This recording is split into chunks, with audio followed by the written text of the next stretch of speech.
எல்லாருமே wellness wonder கம்யூனிட்டிக்கு உங்களை வரவேற்கிறேன் அன்புடன். இன்னைக்கு நம்ம பார்க்க போற டாபிக் வந்து பாத்தீங்கன்னா புக் ரிவ்யூ பத்தி தான் பார்க்க போறோம். ஸோ புக் ரிவ்யூல last week how life work அப்படின்றத நம்ம பார்த்துருந்தோம்.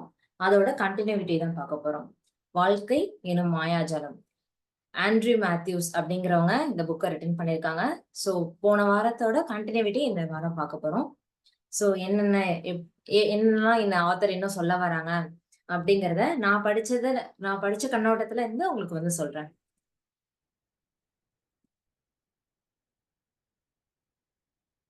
ஓகே, அவங்க என்ன சொல்றாங்க ஒரு டாபிக்ல அப்படின்னா, உலகமே உங்களுக்கு ஒரு கண்ணாடி தான் அப்படிங்கிறாங்க.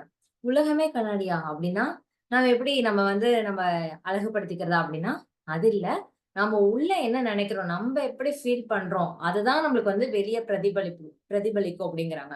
சோ நம்ம என்ன மாதிரி ஃபீலிங் வச்சிருக்கோம், இப்போ ஒரு ஜாபுக்கு போறோம், இல்ல வேற எங்கேயாவது போறோம், ஒரு தெருவுல நடக்கிறோம் அப்படின்னா, நம்ம ஒரு இரிட்டேட்டிங்கான ஃபீலிங்கோட நம்ம வந்து நடக்கும்போது, எந்த தெரு மாறி மாறி நடந்தாலுமே நம்மளுக்கு வந்து அந்த இரிட்டேட்டிங் ஃபீலிங் உண்டான பர்சன் வந்து நம்மளுக்கு எதுக்கால வருவாங்க அப்படிங்கிறாங்க. சோ தெருவ மாத்தி பிரயோஜனம் இல்ல.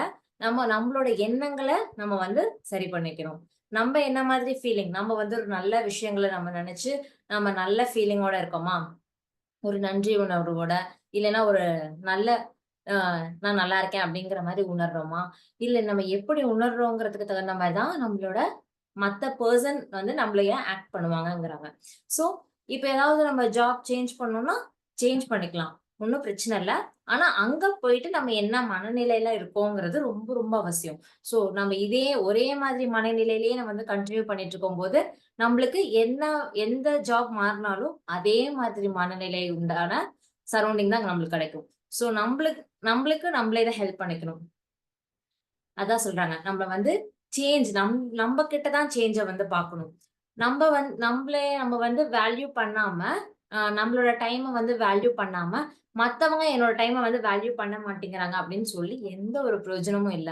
சோ ஒருத்தவங்க வந்து அ அவங்களோட வேலைக்கு அவங்களோட வேலைக்கு மட்டும் யூஸ் பண்ணிக்கிறாங்க. நம்மளோட டைம் வந்து ரொம்ப வேஸ்ட் பண்றாங்க. நம்மளோட வேலைய வந்து கண்டுக்க மாட்டேங்கிறாங்க அப்படின்னா, நம்ம அந்த வேலைக்கு எவ்வளவு பிரியாரிட்டி குடுக்குறோம், அந்த டைம நம்ம எவ்வளவு வந்து ஒதுக்குறோம் அப்படிங்கிறது ரொம்ப இம்பார்ட்டன்ட். நம்ம அத ஒதுக்குறதுக்கு நம்ம ஒரு மைண்ட்ல ஒரு அந்த ஃபிக்ஸ் பண்ணா மட்டும் தான் நம்மளுக்கு ஆப்போசிட்ல இருக்கவங்க வந்து பாத்தீங்கன்னா, அதுக்கு உண்டான ஆக்ஷன் வந்து குடுப்பாங்க. நம்மளே வந்து நம்மளுக்கு இம்பார்ட்டன்டான விஷயங்கள் மேல நம்ம வந்து ஆர்வம் செலுத்தல, நம்மளுக்கு அதுக்கான டைம் வந்து நம்ம வந்து ஸ்ப்ளிட் பண்ணி குடுக்கல, ஒதுக்கல அப்டின்னா, மத்தவங்க அத வந்து இன்னும் நல்லா தான் யுட்டிலைஸ் பண்ணிக்குவாங்க. அததான் இந்த ஆத்தர் என்ன சொல்றாங்கன்னா, இந்த ஒரு சாப்டர்ல உலகமே வந்து பாத்தீங்கன்னா, நம்மளுக்கு மிரர் கண்ணாடி அப்டிங்கிறாங்க. சோ, நம்மளோட ஃபீலிங்க வந்து பாத்தீங்கன்னா, நம்ம இக்னோர் பண்ணிக்கிறோம். நம்மளுக்கு நல்ல ஃபீலிங் இருக்கும் இல்லைங்களா? அந்த மாதிரி ஃபீலிங்க நம்ம இக்னோர் பண்ணி அத வந்து நம்ம வந்து ஒரு முக்கியத்துவம் குடுக்காம இருக்கிறோம் அப்டின்னா, நம்ம ஒரு ஜாப்க்கு போனாலும், அங்க இருக்க பெர்சன்ஸ் வந்து நம்மளுக்கு உண்டான ஃபீலிங்க, ஒரு நல்ல ஃபீலிங்கா இருக்கட்டும், ஒரு சின்ன கெட்ட ஃபீலிங்கா இருக்கட்டும், எந்த மாரி ஃபீலிங்ஸ்க்குமே மதிப்பு குடுக்க மாட்டாங்க அப்டிங்கிறாங்க. நம்ம ஃபர்ஸ்ட் மதிப்பு குடுக்குறோமா அப்டிங்கிறத நம்மளே நம்ம பாத்துக்கணும். சோ, இது எல்லாமே அடுத்தவங்க மேல இருக்கிறது இல்ல. நம்மளுக்கு உண்டான நம்மளோட ரிலேஷன்ஷிப் நம்ம மேல எப்படி வச்சிருக்கோம் அப்படிங்கிறது ரொம்ப இம்பார்ட்டன்ட் அப்படின்னு சொல்ல வராங்க. சோ, நம்ம என்ன பண்ணணும் அப்படின்னா, ஜஸ்ட் ஃபீல் டிஃபரெண்ட். நம்ம ஒரு மாத்தி யோசிக்கிறது. நம்ம வந்து ஒரு விஷயங்களே நடந்துட்டு கெட்ட விஷயங்களே நடந்திருந்தாலும், நம்ம எப்படி அதுக்கு நம்ம வந்து ஃபீல் பண்றோம், அதுக்கு என்ன மாதிரி ஃபீலிங்ஸ குடுக்குறோம் அப்படிங்கிறது ரொம்ப இம்பார்ட்டன்ட். அந்த கெட்ட விஷயங்களே நடந்தாலும், அதுல ஏதோ நன்மைகள் இருக்கு அப்படிங்கிறத எடுத்து நம்ம வந்து காட்டுறோம், நம்ம ஃபீல் பண்றோம். "ஓ அப்பா! இது ஒரு சின்ன கெட்ட விஷயங்களா இருந்தாலும், இதுல நம்ம வந்து தப்பிச்சிருக்கோம். ஒரு பெரிய விஷயங்கள்ல இருந்து நம்ம வந்து தப்பிச்சிருக்கோம் அப்படின்னு நெனைக்கும்போது, அதுக்கான ஒரு நல்ல ஃபீலிங் குடுக்கும்போது, நம்பளுக்கு நெறைய நல்ல ஃபீலிங் உண்டான அட்ராக்ஷன் நம்மளுக்கு நெறைய கிடைக்கும். சோ, இதுக்கு ஒரு ஸ்டோரி சொல்றாங்க. என்ன மாதிரி ஸ்டோரி அப்டின்னா, "த பெர்ஃபெக்ட் ஈவ்னிங்." ஒரு ஒரு அவங்களோட ஆத்தரோட ஃப்ரெண்ட் வந்து பாத்தீங்கன்னா, ஒரு ஈவ்னிங்க்கு போறாங்க. ஒரு டின்னர் பார்ட்டிக்கு. எப்பயுமே அவ யூசுவலா ஒரு ரெஸ்டாரண்ட் போவாங்க. கோக்ஸ்ன்னு சொல்ட்டு. அந்த ரெஸ்டாரண்ட்டுக்கு வந்து அவங்க ஃபிரெண்ட்ஸ் எல்லாம் இன்வைட் பண்றாங்க. இன்வைட் பண்ண பிறகு அவங்க வந்து அந்த புக்கிங் பண்றாங்க. இந்த மாரி இந்த டேபிள் வந்து எனக்கு ரிசர்வ் பண்ணணும் அப்படின்னு சொல்லிட்டு ஆர்டர் பண்றாங்க. அந்த ஆர்டர் பண்ணும்போது அவங்க என்ன சொல்லிடுறாங்க, ரிப்ளை பண்ணிடுறாங்கன்னா, இந்த மாதிரி இந்த ஈவ்னிங்க்கு உங்களுக்கு அங்க எல்லாமே ஃபுல் ஆயிடுச்சு. டேபிள் எல்லாமே ஃபுல் ஆயிடுச்சு அப்படிங்கிறாங்க. சோ உடனே அவங்க அந்த ஃப்ரெண்டோட ஆத்தர் வந்து என்ன பண்றாங்க, ரொம்ப இரிட்டேட் ஆயிடுறாங்க. இரிட்டேட் ஆயிட்டு, ஐயோ! எனக்கு வந்து இந்த மாரி எனக்கு நான் எப்பயுமே யூசுவலா போற ரெஸ்டாரண்ட் வந்து பிளேஸ் இல்லன்னு சொல்லிட்டாங்க. ஆக்குபை ஆயிடுச்சுன்னு சொல்றாங்க. ஃபுல் ஆயிடுச்சுன்னு சொல்றாங்க. அப்படின்னு சொல்லிட்டு ரொம்ப இரிட்டேட் ஆகுறாங்க. வைஃப் கிட்டயும் ரொம்ப சத்தம் போடுறாங்க.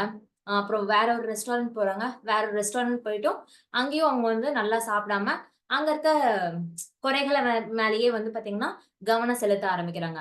அது அடுத்த நாள் என்ன ரிசல்ட் ஆயிருச்சு அப்டின்னா, அவருக்கு ஃபுட் பாய்சன் ஆயிருச்சு. சோ இது இது வந்து இன்னொரு மாதிரி நம்மளுக்கு வந்து ட்ராக் வந்து கொண்டு வராங்க.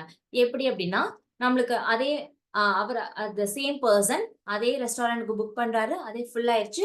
ஓகே அப்டின்னு சொல்லிட்டு அவரோட எக்ஸ் பாஸ்க்கு ஃபோன் பண்ணி, இந்த மாதிரி என்ன மாதிரி எந்த ரெஸ்டாரண்ட் வேற எது நல்லாருக்கும் அப்டின்னு சொல்லிட்டு கேக்குறாங்க. அவரு மனசுலயே என்ன நெனச்சுக்கிறாங்கன்னா, நான் எப்பயுமே யூசுவலா போற கோக் ரெஸ்டாரண்ட் வந்து நான் 20 தடவ போயிருக்கேன். சோ, அப்ப வந்து நம்ம வேற ஒரு ரெஸ்டாரண்ட் நம்ம வந்து ட்ரை பண்ணலாம் அப்படின்னு சொல்லிட்டு, அவரு வந்து கேட்கும்போது, அவர் ஒரு சஜஷன் குடுக்குறாங்க. அங்க போறாங்க. எல்லாரும் ஹேப்பியா அவங்க ஃபேமிலி அண்ட் ஃபிரெண்ட்ஸ் எல்லாமே ஹேப்பியா வந்து என்ஜாய் பண்றாங்க. அங்க வந்து ஒரு நெய்பர் பக்கத்து டேபிள்ல இருக்கவங்க வந்து அவங்களுக்கு ரொம்ப தெரிஞ்சவங்களா இருக்காங்க. அவங்கள மீட் பண்ணி பேசுறாங்க. பேசிட்டு அந்த வர்றாங்க. நெக்ஸ்ட் டைம் அவங்க வந்து இன்னொரு நாள் வந்து புக் பண்ணும்போது, அதே அவங்களுக்கு யூசுவலா புக் பண்ற கோக் ரெஸ்டாரண்ட்டே அவங்களுக்கு வந்து பார்த்தீங்கன்னா, அவைலபிளா இருக்கு. அங்கேயும் போய் என்ஜாய் பண்றாங்க. இதுலருந்து என்ன கிடைக்குது அப்டின்னா, நம்மளுக்கு யுனிவர்ஸ் வந்து நம்மளுக்கு எங்கேயாவது ஒரு ஹாப்பினஸ நம்மளுக்கு உருவாக்கி குடுக்குது. அத நம்ம எப்படி எடுத்துக்கிறோம் அப்படிங்கிறத நம்ம கையில தான் இருக்கு. நம்ம எந்த விஷயங்கள் மேல கண்ணோட்டத்த கொண்டு போய் சேர்க்கிறோம் அப்படிங்கிறது நம்ம கையில தான் இருக்கு அப்படிங்கிறாங்க. சோ, எக்ஸலன்ஸா இருக்கணும் அப்டின்னா, நம்ம ஒரு நல்ல லைஃப லீட் பண்ணணும் அப்டின்னா, நம்ம எப்படி கொண்டு போலாம் அப்டின்னா, நெறைய பெர்சன் வந்து பாத்தீங்கன்னா, ஸ்கில்ஸ் மேல அண்ட் ஃபீலிங் மேல தான் நெறைய கவனத்த செலுத்துறாங்க. நம்ம ஸ்கில் எவ்ளோ நம்மளுக்கு வந்து உழைப்புக்கு நம்ம எவ்ளோ உழைப்பு போட முடியுமோ, அந்த அளவுக்கு நம்மளோட ஃபீலிங் மேல, நம்மளோட அம் எண்ணங்கள் மேல நம்ம வந்து பாத்தீங்கன்னா, கவனம் செலுத்த ஆரம்பிக்கணும். அப்போ அதுக்கு என்னென்ன மாதிரி நம்மளுக்கு ரிசல்ட் வரும் அப்டின்னா, நம்மளுக்கு ஆப்டமிஸ்டிக்கா ஒரு நல்ல உணர்வுகள் நம்ம வந்து ஒரு ச அச்சீவ் பண்ணிட்டே இருக்கோம் அப்படிங்கிற உணர்வுகளோட நிக்கும்போது, நம்ம ஒரு ஹாப்பி எந்தூசியாஸ்டிக்கா இருக்கலாம். நம்ம பிலீவ் பண்ணுவோம். நம்மளோட கோல்ஸ் மேலயும், நம்மளோட ட்ரீம்ஸ் மேலயும் நம்மளுக்கு வந்து பிலீஃப கொண்டு வந்து குடுப்போம். அப்படி பிலீஃப் கொண்டு வந்து அந்த பிக்சரைஸ் பண்ணும்போது, நம்ப ஒரு கான்ஃபிடென்ட் லெவல்ல ஃபீல் பண்ணுவோம். அதே மாதிரி நம்மளுக்கான ரைட் பெர்சன நம்ம கொலீகா இருக்கட்டும், கோச்சா இருக்கட்டும், மென்டர் அண்ட் பார்ட்னர்ஸ் இவங்கள எல்லாருமே நம்ம வந்து அட்ராக்ட் பண்ண ஆரம்பிக்கும். நம்மளே நோக்கி ஈர்க்க ஆரம்பிப்போம். ஈர்க்க ஆரம்பிக்கும்போது நம்மளுக்கு ஒரு புது ஆப்பர்ச்சுனிட்டி வந்து நம்ம கையிலுக்கு வரும். நம்ம அந்த புது ஆப்பர்ச்சுனிட்டி வரும்போது, நம்ம ஒரு ஹாப்பினஸோட நம்ம வந்து இந்த ஒரு சீரிஸ் ஆஃப் இது வந்து நம்ம வந்து கிரியேட் பண்ணுவோம். நம்மளோட ஆம் அந்த ஸ்ட்ரெஸ் இல்லாத லைஃப்ப வந்து நம்ம ஜாய்ஃபுல்லா நம்ம வந்து கிரியேட் பண்ணுவோம். இதுக்கு என்ன சொல்யூஷன் நம்ம வந்து குடுக்குறோம் அப்டின்னா, நம்ப இதுக்கு சொல்யூஷன் 2 சொல்றாங்க. ஒண்ணு ஹார்ட் வே. இன்னொன்னு வந்து பார்த்தீங்கன்னா, ஈஸி வே. ஈஸி வேங்கிறது நெக்ஸ்ட் சொல்றேன். ஃபர்ஸ்ட் ஹார்ட் வே என்னன்றத பார்த்துருவோம். கஷ்டமான வழிகள் அப்டின்னா என்ன அப்டின்னா, நம்ப ஒரு விஷயங்கள் மேல ஒரு விஷயம் நடக்கணும், இது நடக்கணும், நடக்கணும்னு எதிர்பார்த்துக்கிட்டே இருக்கிறது. ஃபோக்கஸ் பண்ணிக்கிட்டே இருக்கிறது. எனக்கு இந்த ஜாப் வந்துரணும், இந்த கார் நான் வாங்கிரணும், இந்த அபார்ட்மெண்ட் நான் வாங்கிரணும், இந்த இடம் வாங்கிரணும், இந்த கோல்ஸ்லாம் நான் அச்சீவ் பண்ணிரணும் அப்டின்னு சொல்லிட்டு ரொம்ப ஃபோக்கஸ்டா இருக்கிறது. ஃபோர்ஸ் பண்ணிக்கிட்டே இருக்கிறது. இத வந்து நம்ம வேணும், வேணும்னு சொல்லிட்டு ரொம்ப மைண்டுக்குள்ளேயும் சரி ஃபோர்ஸ் பண்ணும்போது, நம்ப வந்து என்ன ஒரு 2 எண்ணங்கள் இருக்கும் இல்லைங்களா? நடந்தா என்ன பண்றது? நடக்கலைன்னா என்ன பண்றதுன்னு சொல்லிட்டு. ஸோ மெஜாரிட்டியா நம்மளுக்கு என்ன நடக்கும் அப்டின்னா, நடக்கலைன்னா என்ன பண்றது? அப்டிங்கிறது தான் நெறைய தோணிக்கிட்டே இருக்கும். அப்ப என்ன ஆகும்? நம்மளுக்கு வந்து ஆட்டோமேட்டிக்கா நம்மளோட ஃபீலிங் நம்ம வந்து நெகட்டிவா இருக்கிறதுனால, கண்டிப்பா நம்மளுக்கு வந்து டிசப்பாயின்ட்மென்ட் ஆன ரிசல்ட் தான் வரும். சில சமயங்கள்ல தான் அந்த கோல்ல வந்து நம்ம அச்சீவ் பண்ண முடியும். ஆனா, ஈஸியான வே என்ன சொல்றாங்க அப்டின்னா, அந்த திங்ஸ வந்து எந்த ஒரு நிகழ்வா இருந்தாலும், அது நடந்துரும் அப்படிங்கிற மாதிரி நம்ம அலோவ் பண்ணிறணும்.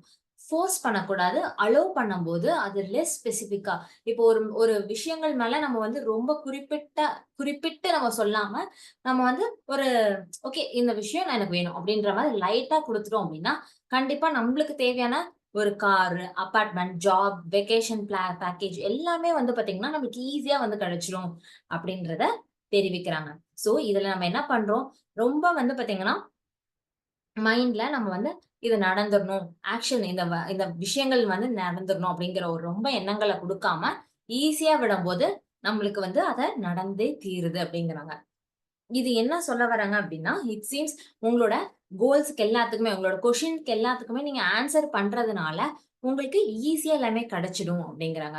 ஸோ இதெல்லாம் நம்ம வந்து ஈஸியா நடந்துருச்சு அப்டிங்கிறத ஃபர்ஸ்ட்டு நம்ம வாங்குறோங்கிறது செகண்டரி. ஃபர்ஸ்ட்டு வந்து என்ன பண்ணணும்? இது எனக்கு வாங்கணும், வாங்கணும்னு நெனைக்கிறத விட, இது எனக்கு கிடைச்சிருச்சு, கிடைச்சிருச்சு, கிடைச்சிருச்சுன்னு நெனைக்கும்போது, நம்மளுக்கு ஈஸியா போயிடும். ஸோ நம்ம வந்து எந்த ஒரு கொஸ்டினுக்குமே வந்து பார்த்தீங்கன்னா, ஆன்சர் சீக்கிரமா குடுத்துர்றம்போது, நம்மளுக்கு அந்த நிகழ்வுகள நம்ம ஏற்படுத்திக்கிட்ட மாதிரி எண்ணங்கள நம்ம வந்து க கொண்டு வந்துர்றோம். ஸோ இப்ப ஃபுல்லா நம்மளுக்கு என்ன வருது அப்டின்னா, நம்பளைய பத்தி நம்ம என்ன நெனைக்கிறோம்? அதே மாதிரி நம்ப என்ன மாதிரி நிகழ்வுகள்ல இருக்கணும்? அது அத விட ரொம்ப முக்கியம் என்னன்னா, நம்ப என்ன ஃபீல் பண்றோம்? அதுதான் நம்மளுக்கு வந்து லைஃப் ஃபுல்லா நடக்க ஆரம்பிக்குது அப்படின்னு சொல்லிட்டு சொல்ல வராங்க. ஸோ இந்த புக் வந்து பார்த்தீங்கன்னா, ரொம்ப ரொம்ப நல்ல விஷயங்கள் நம்ம டெய்லியும் ஒரு 3 டூ 5 மினிட்ஸ் நம்ம படிச்சா கூட, நம்மளுக்கு ஒரு நெகட்டிவ் சிச்சுவேஷன் இருந்தாலும், நம்ம வந்து ஹாப்பினஸ்க்கு வந்து மூவ் ஆன் பண்ணிற முடியும். ஸோ அ இந்த புக்க நான் சஜஷன் பண்றேன். உங்களுக்கு விருப்பம் இருக்கவங்க கேட்கலாம். ஆ நீங்க வந்து குக்கு எஃப்எம் அந்த மாரி கேட்கலாம். இல்லன்னா புக் வாங்கி கூட நீங்க படிக்கலாம். ஸோ இந்த நிகழ்வுகள் குடுத்த கம்யூனிட்டிக்கு வந்து ரொம்ப ரொம்ப நன்றி. Thank you so much.